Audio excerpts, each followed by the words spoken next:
I'm still reeling from the news yesterday, the awful news that Donald Trump won the U.S. presidential election.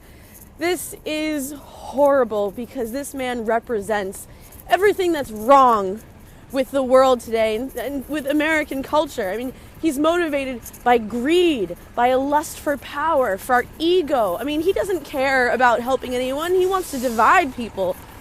And it's not a matter of like the liberal media made him out to be so bad. No, Donald Trump made himself out to be such a bad character through his own words and his own actions. So I'm really affected by this because it just feels like the darkness won. It just feels like a victory for hate. I mean, here's the thing. Donald Trump's platform is essentially built on hating people that are different than you and being afraid of people that are different than you.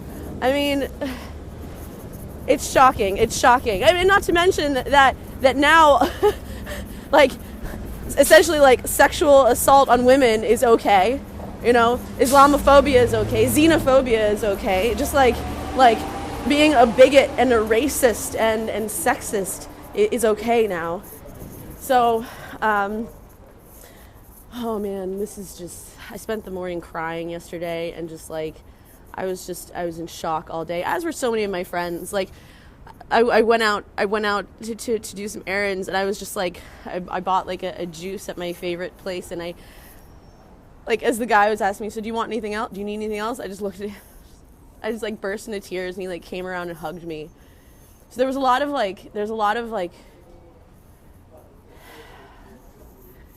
just shock. We're in shock. We are in shock right now. I'm in shock. I'm still in shock. But, if anything, what this means is that we need to just be stronger in our fight for what's right and what's good and for love, you know? We have to fight for love. Which, coincidentally, is the log line of the movie that I'm going to be filming this weekend. So this is the last film that I'm doing before I jet for the winter. It's called Maybe Now. It's about a fighter who loses everything but doesn't give up the fight for love. I actually play his love interest, his fiance, and some crazy stuff happens in this movie. The irony is like with all the stuff that was happening with like the Kashmir videos situation, and all these people were like accusing me of like supporting Pakistan and Pakistani terrorism, which is like ridiculous because I don't have any connection with Pakistan. Coincidentally enough, now the lead character in this movie is a Pakistani American guy. He can't even say it. He says Pakistan, and I'm like, Pakistan? He's like, Pakistan. I don't know. Anyways, I wanted to point that out. That is a coincidence. I'm sure like some of my haters on YouTube are going to make all sorts of projections and connections. But I'm actually really psyched because, isn't it just great that there's an American movie with a brown guy in the lead? I mean, come on. Whatever your feelings are on Pakistan, isn't it amazing that it's not just like another white dude? Like, that's awesome. Just accept that is awesome.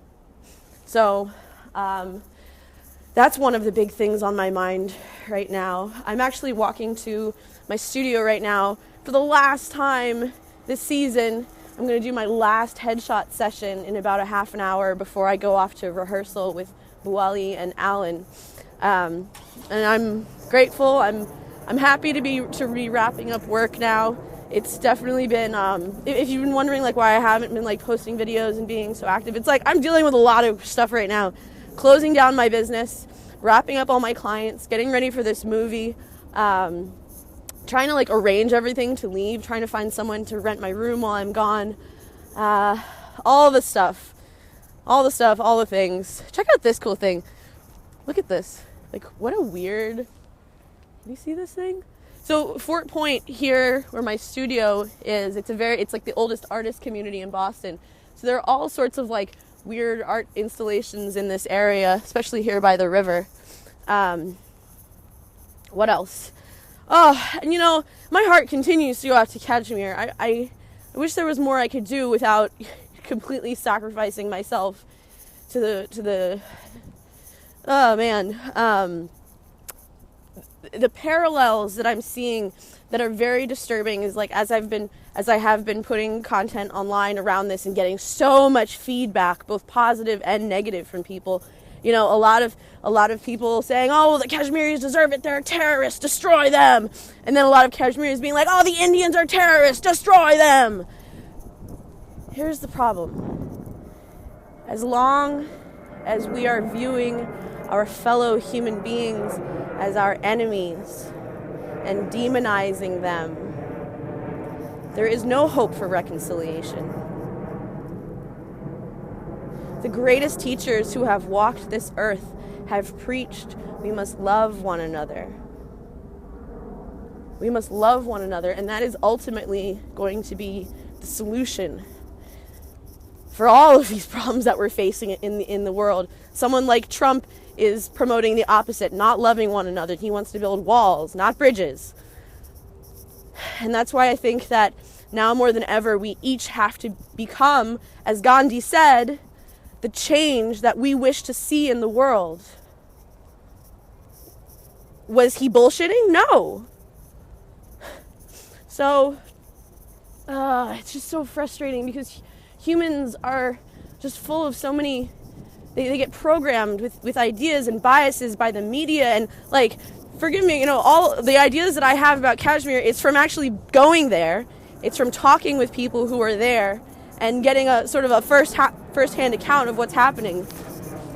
And I'm so sad. I'm just so sad for the state of the world today. But I believe in hope, and I believe in change. And like I said in my very sad video yesterday when I was sort of like beginning my crying out the window, was that, maybe it's this idea that sometimes things need to fall apart before they can come together. Sometimes things need to be destroyed before they can be built back up stronger. So I definitely see the election of Donald Trump as part of the destruction of America, that's for sure. But it doesn't mean that everything is over. It just means that we're going to see some very disturbing things happen before things get better. So, anyways, oh, Boston, I'm going to miss this walk.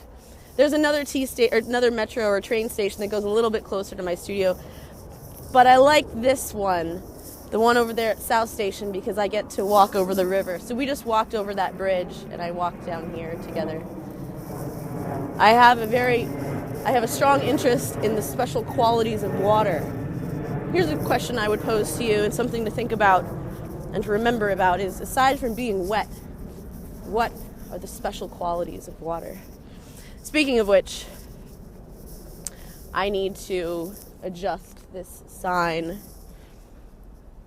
because it's incorrect. So if you're in Boston, come see what I wrote on this. But don't tell anyone. It wasn't me. Okay. Bye. Peace and love, friends. Peace and love.